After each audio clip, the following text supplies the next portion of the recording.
Quiero dedicar este premio a mi mujer, Peque, a mis hijos, Paloma y Manuel, sin los cuales, si los tres, pues sería mucho menos de lo que puedo ser, que no soy casi nada. Y quiero dar las gracias, por supuesto, al presidente de la Fundación Civismo, a su patronato, y permítanme, aunque no forme parte expresa del mismo, de mi amigo José Díaz Rato, que por su intercesión en la concesión de este premio, que desde luego recibo con agradecimiento y como un honor. Como todos ustedes saben, la Fundación Civismo se ha convertido en un pilar esencial en la defensa de la libertad en nuestro país. Permítame decir sí que cuando esta fundación comenzó su andadura hace más de una década, la defensa de la libertad, la propiedad y el Estado de Derecho constituía un deber cívico de suma importancia. Ahora, ante la mayor agresión que han sufrido las instituciones democráticas en nuestra historia reciente, se ha convertido en un deber moral inexcusable. Y es que estos principios, a los que acabo de aludir, que son los de la Fundación y los míos propios, y que nos vinculan con la Constitución del 78, son los que cada día, con medios precarios, tratan de defender la inmensa mayoría de los jueces en España, desde el más alto tribunal hasta el más remoto.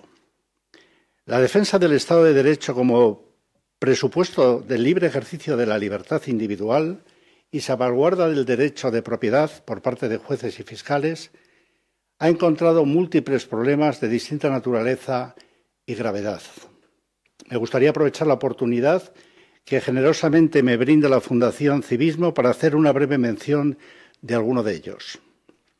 Adelanto ya la tesis sobre la que me gustaría profundizar en el presente discurso. Se ha producido un hecho significativo en los últimos tiempos que merece ser analizado. Los ataques a la independencia del Poder Judicial han pasado de ser externos, o por decirlo de este modo, ajenos a la estructura del Estado, a ser internos o provenir dentro del propio Estado. Para ello, permítame que mencione brevemente algunos hechos históricos que pueden servir para centrar el problema, para a continuación hacer alguna reflexión sobre el momento actual. El preámbulo de la Constitución española, redactado por el que más tarde sería primer alcalde socialista de la ciudad, Tierno Galván, proclamaba que, comillas, la nación española, deseando establecer la justicia, la libertad y la seguridad, y promover el bien de cuantos la integran en uso de su soberanía, proclama su voluntad de consolidar un Estado de Derecho que asegure el imperio de la ley como expresión de la voluntad popular. Cierro comillas. Como verán, desde el principio quedaba claro algo que por obvio no puede dejar de repetirse, que no hay contraposición posible entre el reconocimiento de la voluntad popular y el respeto al imperio de la ley. La ley no es sino el reconocimiento de la voluntad del pueblo válidamente expresada y es, por tanto, presupuesto necesario para la libertad, justicia e igualdad entre los españoles. O dicho de otro modo, si se quiebra la ley o se dificulta o entorpece su correcta aplicación por parte de los jueces y tribunales, surge la desigualdad, la tiranía y la injusticia. El Poder Judicial juega, como vemos, una función esencial en la preservación de los fundamentos sobre los que se asienta nuestra democracia. Desde luego, este papel lo asumió la Audiencia Nacional a raíz de su entrada en vigor el 4 de enero del 78. Obsérvese que este comienzo se anticipa en casi un año a la entrada en vigor de la Constitución. Pero ya entonces el legislador, previsor, era consciente de los ataques que el Estado estaba sufriendo desde distintos frentes, entre los cuales el terrorismo no era uno menor. Tuvimos entonces el ejemplo, muy negativo, de lo que estaba pasando en Italia, donde las organizaciones criminales estaban derribando el Estado mediante el asesinato sistemático de jueces y fiscales, encargados de las investigaciones sobre ellas, pues residiendo estos jueces y fiscales en el mismo lugar que las bandas mafiosas eran fácilmente localizables a través de los informantes que, infiltrados en la estructura social, transmitían los datos necesarios para su ejecución posterior. Esto mismo hubiera podido suceder en España, si no se hubiera sustraído a los distintos juzgados y tribunales del País Vasco la investigación de los delitos de terrorismo. Centralizar la Audiencia Nacional en Madrid y encomendársela a un grupo reducido de jueces y fiscales facilitaba la protección de los mismos y lo hacía menos permeable a las presiones del ambiente. La medida de centralizar la Audiencia Nacional en Madrid no fue completa en cuanto a la protección que se dispensaba a los jueces, pues a diferencia de los policías que se identificaban por un número en los distintos atestados e informes que presentaban, los jueces y fiscales se identificaban con su nombre y apellidos. A este respecto, recuerdo que cuando llegué a la Audiencia Nacional en 1993, mi querido compañero, Carlos Bueren, me dijo, comillas, no tengas ningún contrato, ningún recibo a tu nombre, pues es muy fácil rastrear tu domicilio con las consecuencias que te puedes imaginar. Cierro comillas. Hubiera hecho falta una legislación más acorde a la situación, si me permiten, más imaginativa. Como decía anteriormente, es en esos años, inmediatamente posteriores a la muerte de Franco, cuando la actividad terrorista se incrementa de forma exponencial. Las dos amnistías que se conceden casi seguidas en aquellos años provocaron la salida de cientos de miembros de las organizaciones terroristas ETA, Grapo y FRAP, condenados o no, y que en una proporción muy importante se volvieron a integrar en las bandas armadas. Hubo quizá una cierta ingenuidad por parte del legislador. Esta experiencia nos permitió pronto entender que estas organizaciones no luchaban contra el régimen de Franco para sustituir la antigua dictadura por una nueva democracia, sino para sustituir la dictadura militar por otra del proletariado. En este sentido, recuerdo lo que respondió Felipe González hace ya algunos años, cuando le preguntaron que por qué había ingresado, en tiempos de la dictadura, que por qué había ingresado en el Partido Socialista y no en el Partido Comunista. Y él contestó, porque no quería sustituir una dictadura por otra.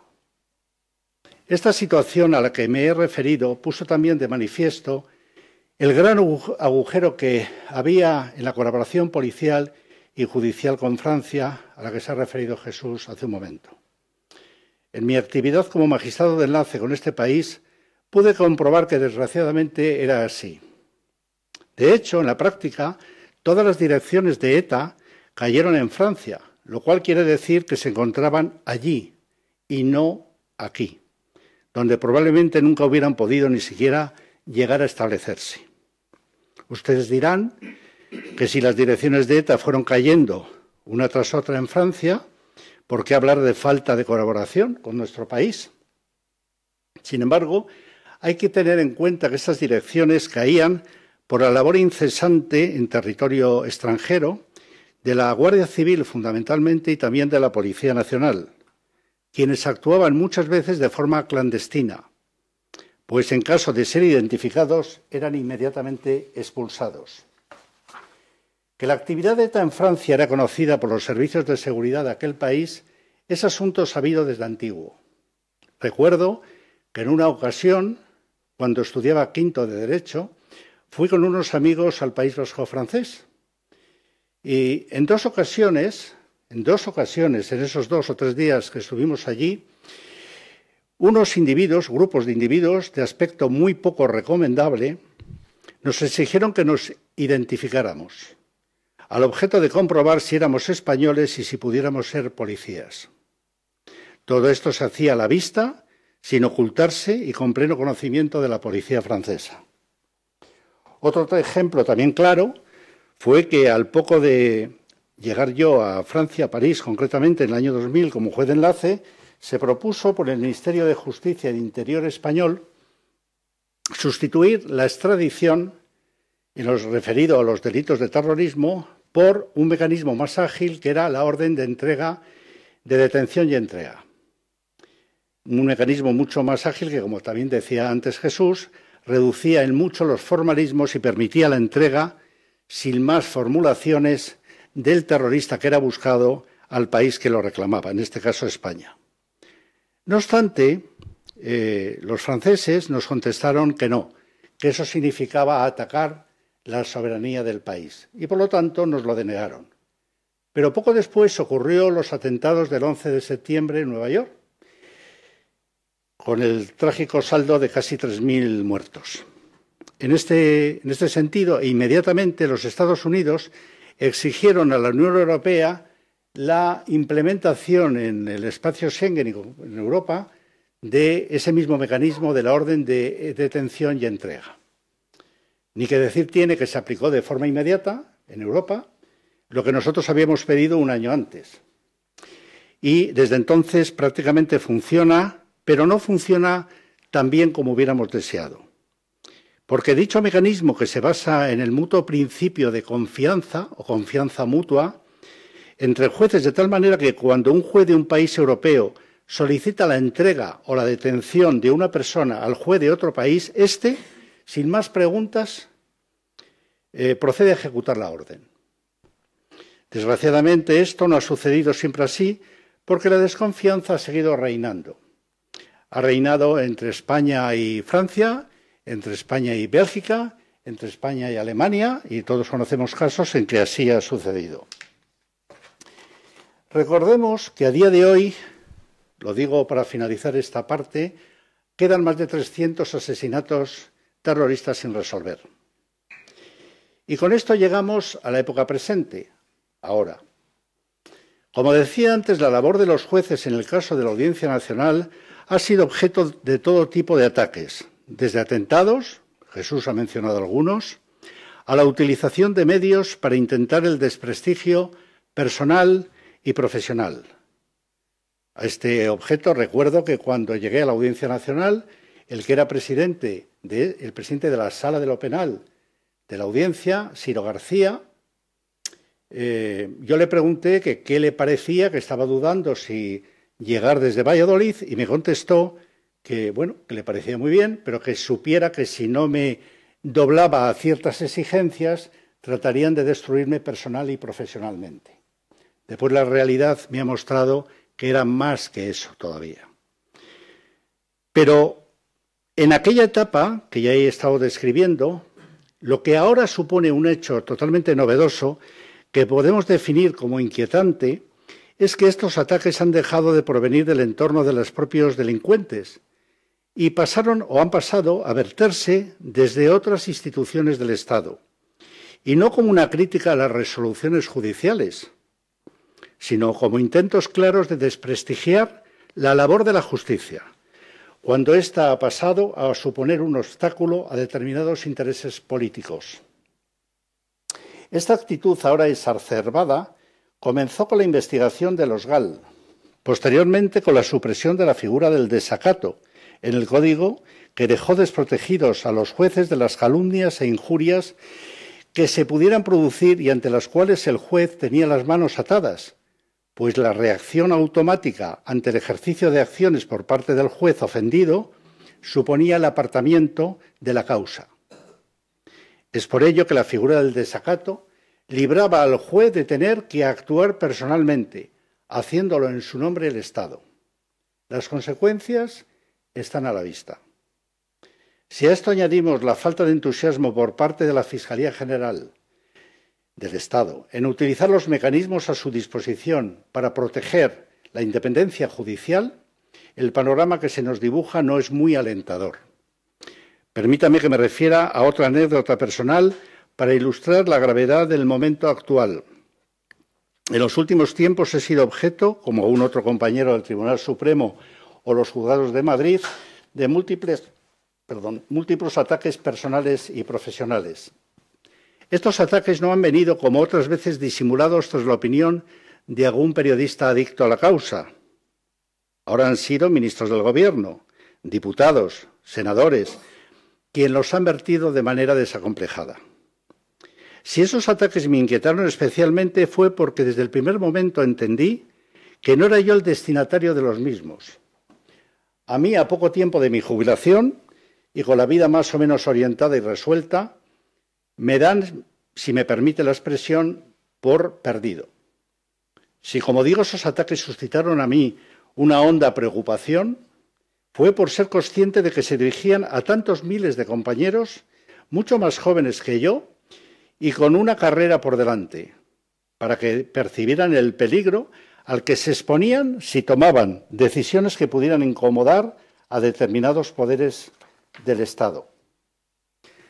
Recuerdo con especial tristeza cómo durante la instrucción de la causa de Tsunami Democratic, cuando las críticas se intensificaron con especial virulencia, cómo dos compañeros de la Audiencia Nacional, por separado, se acercaron a mi despacho a felicitarme por el sentido de alguna de las resoluciones que tomé y para decirme a continuación que ellos no lo hubieran hecho. Y esto fue, como me dijeron, no por una discrepancia jurídica, lo cual hubiera sido perfectamente lícito, sino, comillas, porque no les compensaban las consecuencias.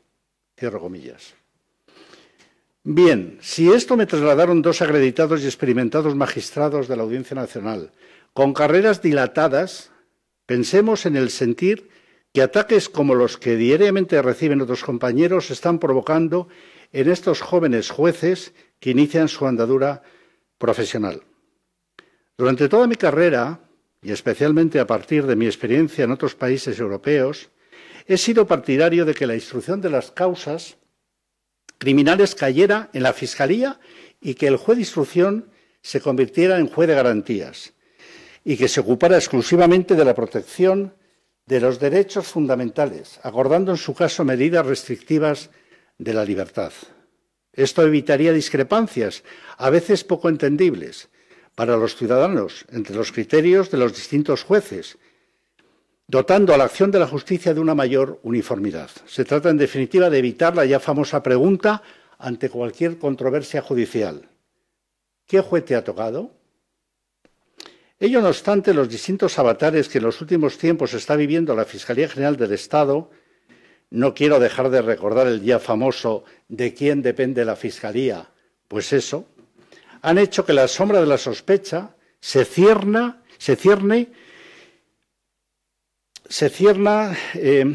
sobre todas las actuaciones del Ministerio Fiscal, y he sido testigo de que algunas de ellas me quedaba la duda de si éstas tenían alguna motivación política o jurídica.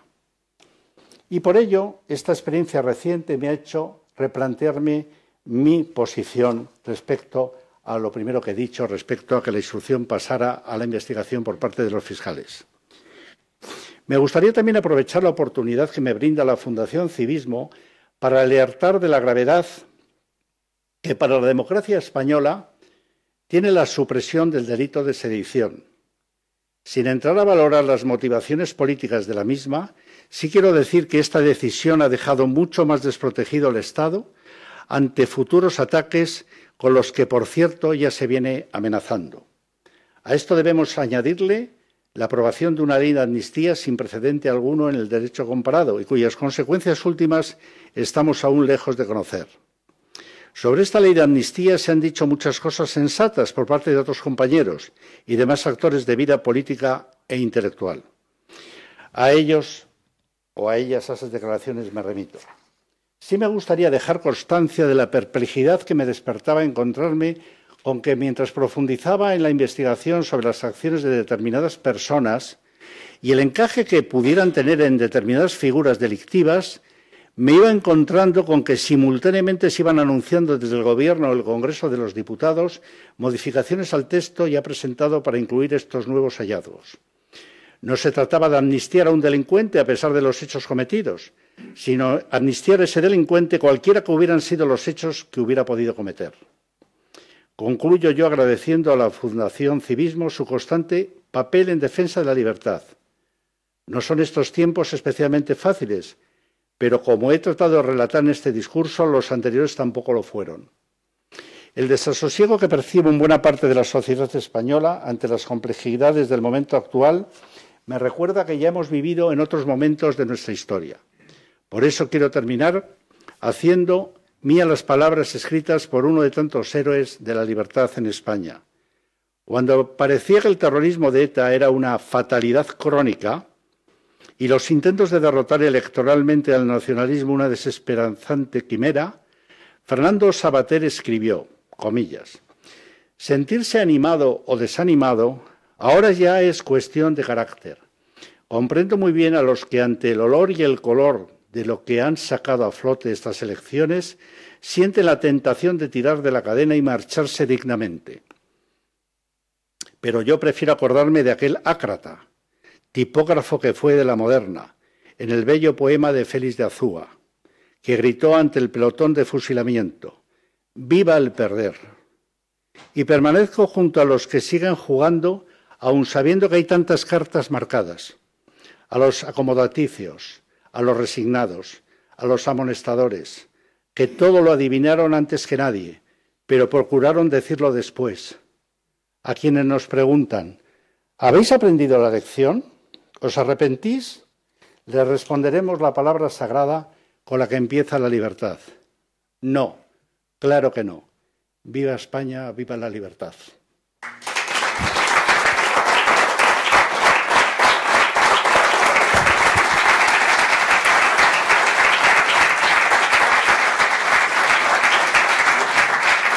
Thank you.